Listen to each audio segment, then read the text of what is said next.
Merry Christmas. हो हो हो हो हो। क्रिसमस आने वाला था। मौसम भी बहुत ठंडा हो गया था। स्नोफॉल हो रहा था। चारों तरफ बर्फ ही बर्फ दिख रही थी। ऐसे में जेनी अपने पापा पीटर का इंतजार कर रही थी, जो राशन लाने का बोलकर गए थे और अब तक नहीं लौटे थे। जेनी बहुत परेशान थी। जेनी कभी भी अपने पापा के बिना अकेली नहीं रही थी। उसकी मम्मी उसके जन्म के बाद ही चल बसी थी। पीटर जेनी को बहुत प्यार करता था। तभी उसे पीटर आता हुआ दिखाई दिया। जेनी ने दौड़कर दरवाजा खोला। पापा, आप आ गए। मैं कब से आपका इंतजार कर रही थी। आप मेरा डोल हाउस लाए हैं ना इस बार? पीटर सोच में पड़ गया। पीटर ड्राइवर का काम करता था। उसकी तनख्वाह में बस घर खर्च और जेनी की स्कूल फीस और भी छोटे मोटे खर्चे निकल जाते थे। वह पिछले साल से जेनी को वादा कर रहा था कि मेन डोल हाउस ला दूंगा, लेकिन ला नहीं पाया।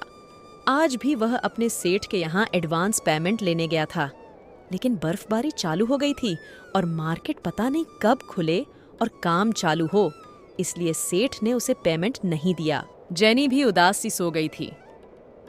जेनी अपने खेल में मग्न हो गई थी और पीटर अपना काम कर रहा था। ऐसे ही दिन बीत गया और रात होने को थी। पीटर ने जेनी को आवाज लगाई। जेनी, अंदर आओ, शाम होने को आई है, ठंड लग जाएगी। जेनी जैसे ही अंदर जाने लगी, तभी जेनी ने देखा कि एक बच्चा उसके घर की तरफ आ रहा है। वह कुछ उदास सा लग रहा था। मेरी मदद करो, मेरी माँ बहुत बीमार हैं, मेरी मदद करो। अरे अरे, घबराओ नहीं। तुम पहले घर के अंदर चलो, बाहर ठंड बहुत बढ़ गई है।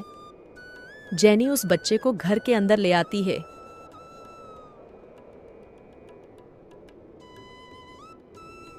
कौन हो तुम बेटा, और इतनी ठंड में बाहर क्यों घूम रहे हो? मेरी माँ बहुत बीमार हैं, मेरे पापा भी नहीं हैं। माँ दूसरों के यहाँ काम करती थी तो हमारा गुजारा चल रहा था।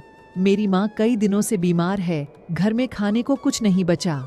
मेरी मदद करो, कोई भी मेरी मदद नहीं कर रहा है।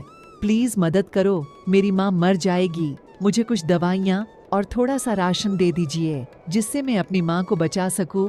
पीटर के पास भी राशन और दवाइयाँ कम ही थीं, लेकिन उसने उस बच्चे की मदद की। पीटर सोच रहा था कि मैं तो फिर भी कुछ न कुछ इंतजाम कर लूंगा, लेकिन ये बच्चा कैसे अपना और अपनी माँ का ख्याल रख पाता। पीटर सोच में पड़ गया। पीटर ड्राइवर का काम करता।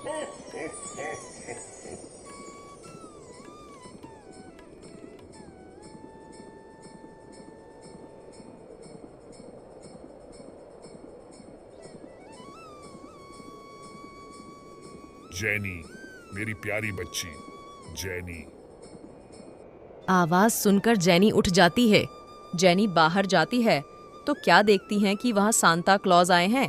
जेनी, तुम और तुम्हारे पापा दिल के बड़े अच्छे इंसान हो। आज तुमने तुम्हारे पास राशन और दवाइयां कम होने के बाद भी इस बच्चे को मदद की। मुझे तुम दोनों के इस व्यवहार से बहुत ही खुशी हुई। जानती हो वो बच्चा कौन था जेनी? मैं ही था वो बच्चा। यहाँ मैं कई घरों में बच्चा बनकर मदद मांगने गया था, लेकिन किसी ने मदद नहीं की तुम दोनों के अलावा।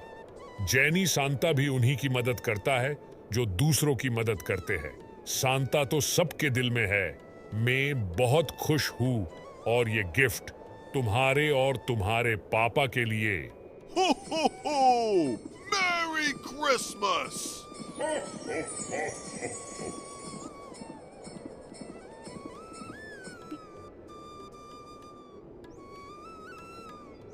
अरे ये गिफ्ट, ये कहाँ से आए? अरे पापा, ये तो इसका मतलब सांता क्लॉज सच में आए पापा।